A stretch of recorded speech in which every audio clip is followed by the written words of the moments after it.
તો હેલો મિત્રો નમસ્કાર। તો આપણે વિડીયો લઈને આવી ગયા છીએ। તો આપણે વિડીયો વિશે વાત કરવાના છીએ। તો સૌથી મોટા સમાચાર સામે મળી રહ્યા છે દોસ્તો। તો આપણે એના વિશે ચર્ચા કરવા જઈ રહ્યા છીએ, પણ એ પહેલા તમે નવા હોય તો અમારી ચેનલ સબસ્ક્રાઇબર કરી લેજો, તેથી કરી આવવાના વિડીયો હું તમારા માટે લાવતો છું દોસ્તો।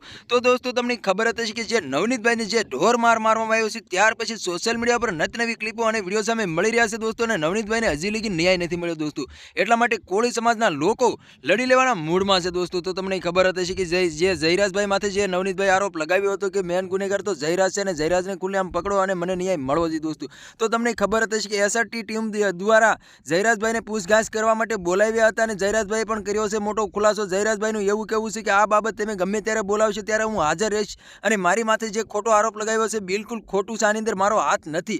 હાલ અત્યારે ઘણી બધી ક્લિપો અને વિડીયો સામે મળી રહ્યા છે દોસ્તો। તો તમને ખબર જ હશે કે નવનીતભાઈ પણ ઇન્ટરવ્યુની અંદર બતાવ્યું હતું કે મેં માયાભાઈ આહિરને માફી મંગાવી હતી, તેના કારણે જયરાજને સારું ન લાગ્યું। ત્યાર પછી મારામાં કોલ પણ આવ્યો હતો અને મારી સાથે વાતચીત પણ કરી હતી, અને મારી સાથે મળવા પણ માંગતા હતા। ત્યાર પછી જે મારી માથે એવી ઘટના ઘટી છે, એમ કહેવાય છે કે જયરાજે એના માણસો મોકલીને મારા હાથ પગ ભંગાઈ નાખ્યા છે। મેન ગુનેગાર તો જયરાજ છે, અને જયરાજનો ખુલ્લેઆમ વરઘોડો નીકળવો જોઈએ, મને ન્યાય મળવો જોઈએ દોસ્તો।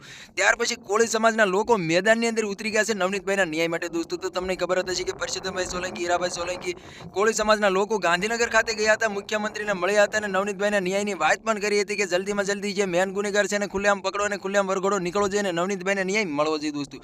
તો અત્યારે કોળી સમાજ બધા એક થઈને અત્યારે આંદોલન કરવાની તૈયારીમાં છે દોસ્તો। હજી લગી નવનીતભાઈને ન્યાય નથી મળ્યો દોસ્તો। તમને ખબર જ હશે કે આહિર સમાજ પણ અત્યારે મેદાનની અંદર છે। આહિર સમાજનું એવું કહેવું છે કે માયાભાઈ આહિર કે જયરાજનો આની અંદર હાથ નથી, છતાં તમે જે આરોપ લગાવો છો બિલકુલ ખોટું છે, અને તમારે આગળ કાંઈ પણ પુરાવો હોય તો અમને બતાવો। હાલ અત્યારે સોશિયલ મીડિયા પર નવી ક્લિપો અને વિડીયો સામે મળી રહ્યા છે દોસ્તો। તો તમારે આના વિશે શું કહેવું છે કમેન્ટ કરીને જરૂર બતાવી દોસ્તો। અમારી ચેનલમાં નવું તો ચેનલ સબસ્ક્રાઇબર કરવાનું ભૂલશો નહીં, તેથી કરી આવવાના વિડીયો હું તમારા માટે લાવતો છું દોસ્તો। તો તમને શું લાગી રહ્યું છે, નવનીતભાઈને ન્યાય મળશે કે નહીં મળે દોસ્તો? કમેન્ટ કરીને જરૂર બતાવો દોસ્તો। તો આજનો વિડીયો ગમે લાઈક શેર જરૂર કરી, ફરી બીજા વિડીયો મળે તબ તક के लिए जय हिंद जय भारत। મળે બીજા વિડીયો તબ તક के लिए बाय बाय।